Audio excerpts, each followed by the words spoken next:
বৃহস্পতিবার সন্ধ্যা থেকে শুক্রবার শুরু হয়ে যায়। শুক্রবার বা জুমার দিন, এই দিন সম্পর্কে কোরআন এবং হাদিস থেকে ঘেঁটে আমরা 14টা আমলের কথা একটা লম্বা বড় ভিডিওতে বলেছি। আজকে সেখান থেকে আমি সংক্ষেপ করে এই 14টার মধ্যে আবার অতি গুরুত্বপূর্ণ 5টা আমলের কথা বলবো ইনশাআল্লাহ। নাম্বার 1, সবচেয়ে বেশি যেটা করতে হবে পরিমাণে, জুমার দিন জুমার রাত, বৃহস্পতিবার সন্ধ্যা থেকে নিয়ে শুক্রবার সন্ধ্যার আগ পর্যন্ত পরিমাণে সবচাইতে বেশি করতে হবে যে আমলটা, সেটা হলো দুরূদ শরীফের আমল। নবী করিম সাল্লাল্লাহু আলাইহি ওয়াসাল্লাম বলেছেন, আকসিরু আলাইয়া মিনাস সালাতি মিন ইয়াউমিল জুমআতি ওয়া লাইলাতিল জুমআহ, তোমরা জুমার দিন এবং জুমার রাতে আমার প্রতি বেশি বেশি দুরূদ পাঠ করবে, দুরূদ প্রেরণ করবে।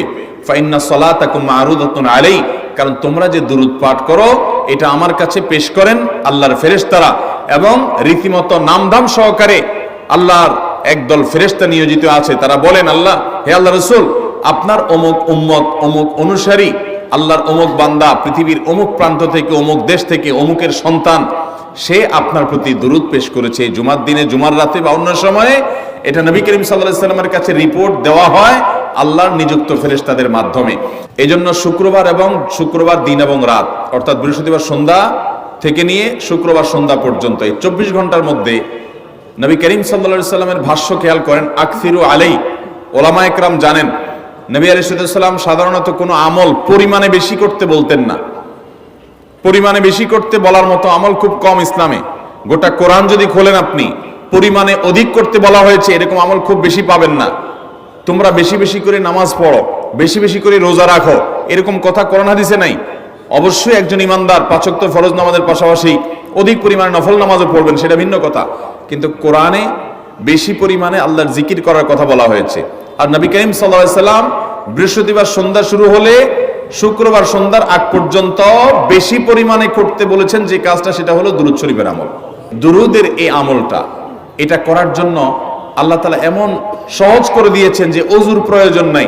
আপনার ওযু নাই, তারপর আপনি দুরূদ পাঠ করতে পারবেন। এবং আপনি এই বড় দুরূদ পড়ার মতো সময় নাই, তো আপনি একেবারে সবচেয়ে সংক্ষিপ্ত দুরূদ পড়েন সাল্লাল্লাহু আলাইহি ওয়াসাল্লাম, তাতেও দুরূদ পাঠের সওয়াব পাবেন। আমলটা করব তো ইনশাআল্লাহ। নাম্বার 1। নাম্বার 2, জুমার দিন উপলক্ষে অন্য যে কোনো দিনের চাইতে জুমার দিন অর্থাৎ শুক্রবারের ফজরের নামাজ পুরুষরা মসজিদে জামাতের সাথে পড়বেন, জামাতের সাথে পড়ার নিয়ত করবেন পাক্কা। কারণ অন্য যে কোনো দিনের ফজরের নামাজ না, শুধুমাত্র যত নামাজ আছে, নবী করিম সাল্লাল্লাহু আলাইহি ওয়াসাল্লাম বলেছেন, আফদালুস সালাওয়াতে ইনদাল্লাহ, আল্লাহর কাছে দুনিয়ার সব নামাজের মধ্যে 5 ওয়াক্ত সাধারণ নামাজগুলোর মধ্যে সবচেয়ে উত্তম নামাজ হলো সলাতুল ফজরে মাআল জামাআতে ইয়াউমাল জুমআহ, জুমার দিন ফজরের নামাজ জামাতের সাথে আদায় করা হলো যত নামাজ আছে এর মধ্যে সবচেয়ে শ্রেষ্ঠ নামাজ। ভাইরা আমার, প্রত্যেক বৃহস্পতিবার আসলে সন্ধ্যার সময় প্রতিজ্ঞা করব, সপ্তাহের অন্য দিন যদি আমার ত্রুটি বিচ্যুতি হয় আমি সেটাকে কারেকশন করার চেষ্টা করব, কিন্তু শুক্রবার ফজরটা পুরুষ হিসাবে আমি জামাতের সাথে পড়বই পড়বো। তার জন্য রাতে আগে আগে শোবো, ডাবল ট্রিপল অ্যালার্ম দিয়ে শোবো, অন্য নামাজি বন্ধুকে বলবো ফোন দিয়ে ডেকে দিবি, একে অন্যের সহযোগিতা করব, কিন্তু ফজরের নামাজ জুমার দিন ছাড়বো না ইনশাআল্লাহ। 3 নম্বর আমল হলো সূরা কাহাফ পড়বো। যারা কোরআন পড়তে পারেন না তারা শুনবেন, আর যারা পড়তে পারেন তারা নিজে পড়বেন।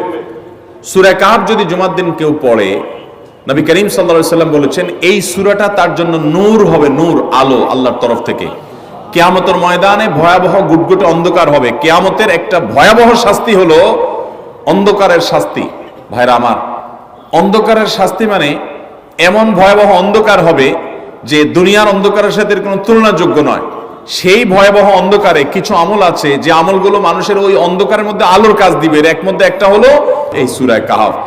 অন্য অনেক উলামা ইকরাম বলেছেন এর ব্যাখ্যা হলো সূরা কাহাফ যদি কেউ এক বৃহস্পতিবারে পড়ে, পরের বৃহস্পতিবার পর্যন্ত, এক শুক্রবারে যদি পড়ে, পরের শুক্রবার আগ পর্যন্ত পুরো সপ্তাহব্যাপী তার ভিতরে নূর, ঈমানের নূর, তাকওয়ার নূর, ইলমের নূর, আমলের নূর, ভালো মানুষ হওয়ার নূর তার ভিতরে আল্লাহ তাআলা সৃষ্টি করে দিবেন। তো নবী সাল্লাল্লাহু আলাইহি ওয়াসাল্লাম বলেছেন সূরা কাহাফের প্রথম 10 আয়াত যদি কেউ মুখস্থ করে, তো এই ব্যক্তিকে আল্লাহ রাব্বুল আলামিন এবং যদি তেলাওয়াত করে, এই ব্যক্তিকে আমলের মাধ্যমে দাজ্জালের ফিতনা থেকে আল্লাহ বাঁচিয়ে রাখবেন। অতএব জুমার দিন প্রত্যেক শুক্রবারে সূরা কাহাফ পড়ব তো ইনশাআল্লাহ। 4 নম্বর আমল হলো, দুনিয়াতে যত ফজিলতপূর্ণ আমল আছে এর মধ্যে সবচেয়ে বেশি ফজিলতপূর্ণ আমল এটা। খুব সহজ আমলটা, খুব সহজ। প্রত্যেক শুক্রবার আমরা এটা করতে পারি। জুমার দিন আগে ঘুম থেকে উঠে উত্তম রূপে গোসল করে মসজিদে আগে আগে গিয়ে পায়ে হেঁটে গিয়ে সামনে সামনে ইমাম সাহেবের কাছাকাছি গিয়ে বসা, অনর্থক কথা কাজ না করা, তেলাওয়াত জিকির আজকারের মশগুল থেকে নামাজটা পড়ে বের হয়ে আসা, এই কাজ। এই কয়েকটা কাজ যদি করে তাহলে কাজ কয়টা হলো? আগে আগে ঘুম থেকে উঠা, ওই যে ফজর নামাজ জামাতের সাথে পড়া ইত্যাদি, গোসল করা উত্তম রূপে, আর পায়ে হেঁটে মসজিদে যাওয়া, বাহনে না চড়া। 4 নম্বর হলো ইমামের কাছাকাছি গিয়ে বসা, কোনো অনর্থক কাজ না করা। এই 4টা কাজ যদি কেউ জুমার দিনে করে, নবী করিম সাল্লাল্লাহু আলাইহি সাল্লাম বলেছেন ওই ব্যক্তি বাসা থেকে মসজিদ পর্যন্ত যে আসলো, যতগুলো পা ফেলবে, যতগুলো স্টেপ ফেলবে, যতগুলো কদম দিবে, প্রতিটা কদমের বিনিময়ে আল্লাহ রাব্বুল আলামিন তার অ্যাকাউন্টে, তার আমল নামাতে 1 বছর রাত জেগে, সারা রাত জেগে তাহাজ্জুদ নামাজ পড়লে এবং 1 বছর সারা দিন, প্রত্যেকটা দিন পুরো বছর জুড়ে নফল রোজা রাখলে যে পরিমাণ সওয়াব পাইতো, 1 বছর নফল রোজা, 1 বছর রাতভর জেগে তাহাজ্জুদের নামাজ পড়ার সওয়াব মাত্র একটা কদম ফেলার বিনিময়ে দিবেন। চেষ্টা করব না ইনশাআল্লাহ? 5 নম্বর এবং সর্বশেষ আমল হলো, জুমার দিনে একটা সময় আছে দোয়া কবুল হয়। দোয়া কবুলের যে সময়গুলো আছে এর ভিতরে অত্যন্ত ইম্পর্টেন্ট একটা সময় হলো জুমার দিন। শুক্রবারের একটা সময় সম্পর্কে নবী সাল্লাল্লাহু আলাইহি ওয়াসাল্লাম বলেছেন যে একটা সময় আছে শুক্রবারের, এই সময়ে বান্দা কোনো দোয়া করলে আল্লাহ তাআলা ফিরিয়ে দেন না, কবুল করেন। কিন্তু সময়টা যে ঠিক কখন, এটা হাদিসে নবী সাল্লাল্লাহু আলাইহি ওয়াসাল্লাম বলেন না, যাতে করে হয়তো আমরা সারা দিনেরই কম বেশি দোয়ার চেষ্টা করি। এই বিষয়ে মুহাদ্দিসগণ, হাদিস বিশ্লেষকগণ, পণ্ডিত ওলামায়ে কেরামগণ হাদিসের বিভিন্ন আকার ইঙ্গিতকে গবেষণা করে, অ্যানালাইসিস করে এক একজন এক এক সময়ের কথা বলেছেন। তবে বেশিরভাগ ইমাম, বেশিরভাগ পণ্ডিত ওলামায়ে কেরাম, বেশিরভাগ আপনার ইসলামিক স্কলারগণের বক্তব্য হলো যে এই সময়টা হলো জুমার দিনের শেষ প্রহর, আসরের পর থেকে নিয়ে সূর্য ওঠার আগ পর্যন্ত এই সময়টা। আমাদের আল্লাহর দিকে মনোনিবেশ করতে হবে দোয়ার জন্য বেশি বেশি। তাহলে শুক্রবারে 5 নম্বর আমল হলো বেশি বেশি কি করবো? ইনশাআল্লাহ দোয়া, বেশি বেশি দোয়া করবেন, উঠতে বসতে চলতে ফিরতে। বিশেষভাবে সূর্য ডুবার আগের যে সময়টা শুক্রবার, অর্থাৎ দিনের শেষ সময়টা, বিশেষভাবে আল্লাহ তাআলার কাছে দোয়া করব। ঠিক আছে তো ইনশাআল্লাহ? কয়টা আমল বললাম? আমল করব তো ইনশাআল্লাহ? মনে থাকবো তো ইনশাআল্লাহ? আমরা প্রয়োজনে বাসায় গিয়ে একটা কাগজে নোট করে ফেলবো, লিখে ফেলবো, লিখে এরপরে ওয়ালে টাঙ্গায় দিবেন বাসায় যে জুমার দিন এই 5 কাজ আমি ছাড়বো না। আপনি যদি মনেও না থাকে, আপনার যদি ভুলেও যান, আপনি এই কাগজ আপনাকে মনে করাবে ইনশাআল্লাহ। বাসায় ফ্যামিলির লোকদের সাথে শেয়ার করবেন, জুমার দিন হুজুর বলেছেন, আমি একটু আমার মন থেকে বলিনি, এগুলো সব কোরআন হাদিসের কথা বলেছি আপনাদেরকে। কোরআন হাদিসের আলোকে 5টা আমলের কথা বলেছেন, বিশেষভাবে জুমার দিন আমি 5টা আমল করবই করব। ভাইরা আমার, প্রত্যেক জুমার দিন যদি আপনি একটু ইমানের রিচার্জ করেন, ইনশাআল্লাহ সারা সপ্তাহ আপনার জন্য সেটা উপকারে আসবে। চেষ্টা করব তো ইনশাআল্লাহ? আল্লাহ তাআলা এই আমলগুলো আমাকে, আপনাকে, আমাদের সবাইকে করার তৌফিক দান করুন।